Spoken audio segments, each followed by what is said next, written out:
নববর্ষের স্পেশাল থালি। আজকে নববর্ষের দিন, সবাইকে জানাই শুভ নববর্ষের শুভেচ্ছা। প্রথমেই গরম গরম ভাত, তার সঙ্গে নববর্ষের দিন একটু তেতো খেতে হয়।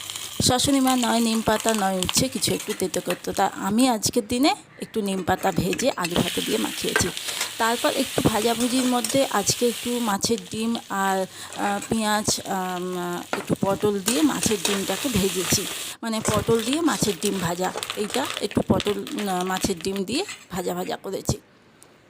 আর তার সঙ্গে করেছি একটুখানি মাছ ভাজা দিয়েছি, আর বেশি কিছু ভাজা করিনি। এবার তারপর করছি পটল আলুগুলোকে ভেজে নিয়েছি, ভেজে নিয়ে চিংড়ি মাছটাও ভেজে নিয়েছি। আর চিংড়ি মাছ ভেজে নেওয়ার পর আমি একটা মশলা দিয়ে দিয়েছি, নারকেল, টমেটো, পেঁয়াজ, রসুন, আদা সমস্ত কিছু দিয়ে নুন, হলুদ, চিনি, লঙ্কার গুঁড়ো সব কিছু দিয়ে ভালো করে কষিয়ে এটা হচ্ছে নারকেল চিংড়ি পটল বানিয়ে নিচ্ছি। নববর্ষের দিনে একটুখানি মানে একটু স্পেশাল মতো থাকলেই তো ভাল লাগে না। একদম মাখা মাখা রেডি হয়ে গেছে নারকেল চিংড়ি পটল। তারপর বানিয়ে নিচ্ছি আজকে মাছের ঝোল। আজকে কিন্তু পোনা মাছ মানে রুই মাছ দিয়ে পটল আলু দিয়ে প্লেন ঝোল করছি।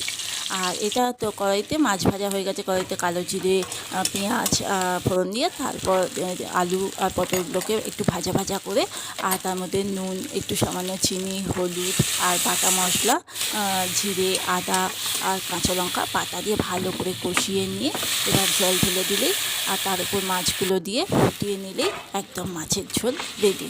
খুব বেশি ঝোল করিনি, যেহেতু নববর্ষের দিনে হালকা করে ঝোল করেছি, পটল আলু দিয়ে রুই মাছের ঝোল।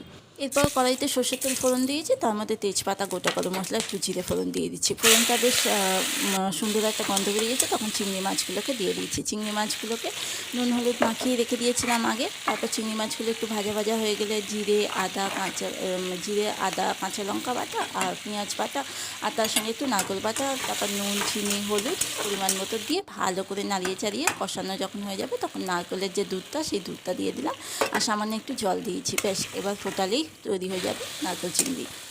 নারকেল চিংড়িটা হয়ে গেছে, এই যে একদম নারকেল চিংড়ি রেডি। আর আজকে নববর্ষের দিনে মাছের আইটেমগুলোই রেখেছি। আর এবার সবার লাস্টে করে নিচ্ছি একটুখানি চাটনি, কড়াইতে সর্ষে ফোড়ন দিয়ে তার মধ্যে কাঁচা আম দিয়ে একটু নুন হলুদ দিয়ে ভালো করে নাড়াচাড়া করে একটু জল দিয়ে দিলে এটা যখন ফুটতে শুরু করবে তারপর পরিমাণ মতো একটু চিনি দিয়ে দেবো। চিনির পরিমাণটা যেরকম টক খাবে সেরকম পরিমাণ দিয়ে বেশ এবার ভালো করে ফুটে গেলেই তৈরি হয়ে যাবে আমের চাটনি। একটু ঝোল ঝোল আমের চাটনি রেখেছি, কারণ এই সময় একটু টকটা খেতে বেশ ভালো লাগে, আমের ঝোল বা আমের টক। মোটামুটি আজকের নববর্ষের দিনে রান্নাগুলো রেডি হয়ে গেল। কেমন লাগলো অবশ্যই জানিও। সবাইকে শুভ নববর্ষে অনেক অনেক শুভেচ্ছা। সবাই ভালো থেকো, সুস্থ থেকো, টাটা।